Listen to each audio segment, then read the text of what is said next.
Il y a une sheila que posent les Sfarim. La Gemara demande dans Maseret Megillah pourquoi on ne dit pas Hallel à Purim. Hanouka et Purim ont été sauvés de la galoute. Hanouka on dit Hallel et Purim on ne dit pas. Et la Gemara répond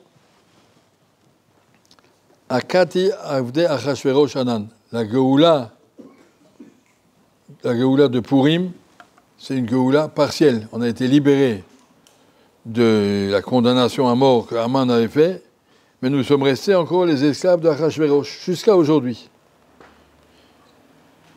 Alors que les Grecs, machma, qu'on s'en est débarrassé définitivement et qu'on peut chanter le Hallel, d'être débarrassé de l'emprise des Grecs. C'est ce qui est absolument incompréhensible a priori. On est tous au même galouyot. Il y a 4 galouyot dans la vie, dans l'histoire du monde. Pourquoi celui-là des Grecs est terminé, celui-là de Madaï, de Haman, de Achashverosh, il n'est pas terminé. Alors pour comprendre, il faut savoir à quoi correspondent les 4 galouyot. Ce n'était pas 4 époques successives, c'est ces 4 épreuves, sociétés successives auxquelles la Torah et le Ham Israël sont confrontés.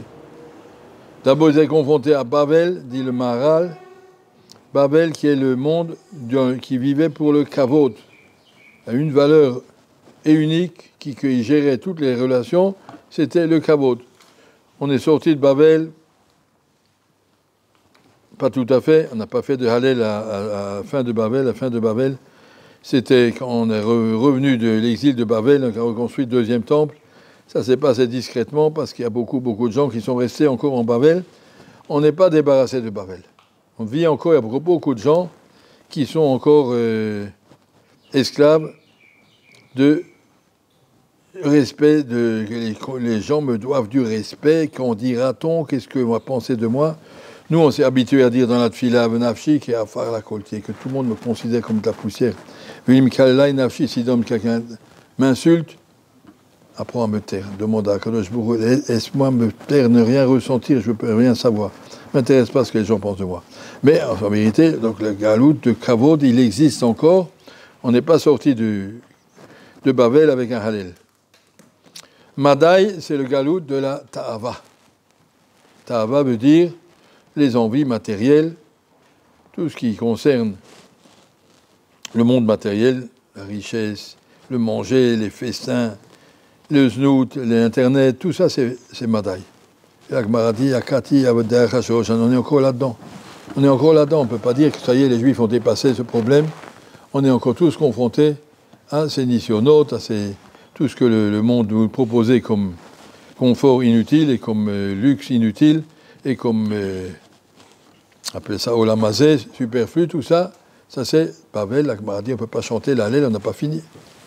Après on arrive à Yavan. Yavan, celui-là, on peut chanter l'Hallel. On est débarrassé, pourquoi? Parce que Yavan, c'était une société qui était basée sur la Chokhma. Chokhma veut dire, nous on comprend le monde, et ce que vous comprenez, c'est faux. On est les seuls, les uniques détenteurs de la Chokhma dans le monde, et ça c'est faux.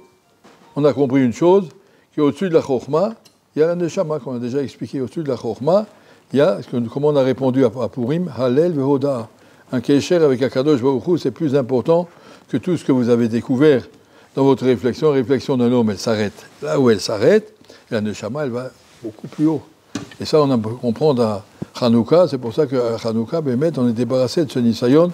On avait une fois peut-être l'idée que les plus grandes valeurs dans le monde, c'est Einstein et c'est Platon, Aristote et tous ces gens-là qui ont fait construire la réflexion du monde.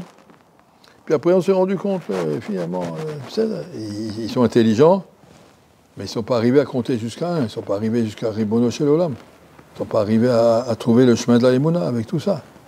Donc la Emouna est plus fort que toute la réflexion humaine, même si tu es intelligent autant que Einstein ou Platon ou Aristote, si tant que tu n'arrives pas.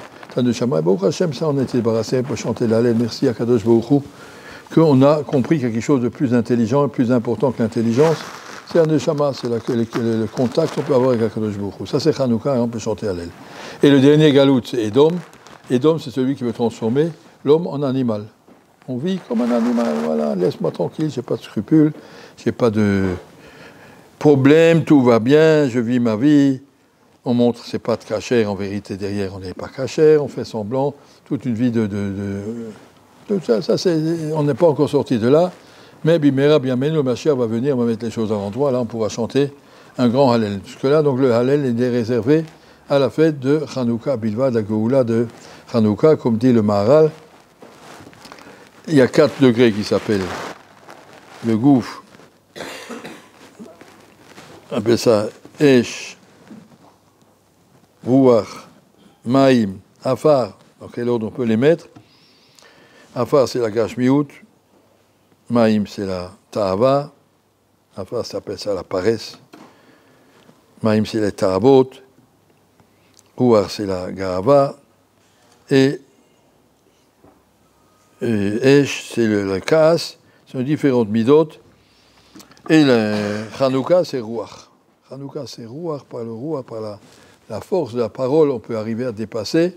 La parole, c'est Shirachirim, la parole, c'est le Hallel, la parole, c'est la Hoda'a, Alanissim. C'est ça qui nous met en contact avec Akadosh Baruch Hu et Baruch Hashem, la Torah. La Shkicham Toratecha, eux, ils ont voulu nous faire oublier la Torah. Ils ont traduit la Torah en grec. Ça veut dire rabaisser la Torah à une science. Et nous, on dit non, au contraire, la Torah Techa, la Torah d'Akadosh Baruch Hu. On veut rester en contact avec Akadosh Baruch Hu à travers le limoud, à travers la tfila. Et ça, c'est Ruach, ça, c'est notre corps. Et Bezat Hashem, qu'on sort de Hanouka avec beaucoup de clarté, qu'on soit clair, je sais exactement pourquoi je vis pas pour la Chorma, je vis pas pour toutes les autres choses, je vis pour le Kesher, le contact qu'on peut avoir avec Akadosh Baruch Hu, avec le monde Rouhani, auquel on se prépare pendant toute la vie à pouvoir y accéder. Ciao.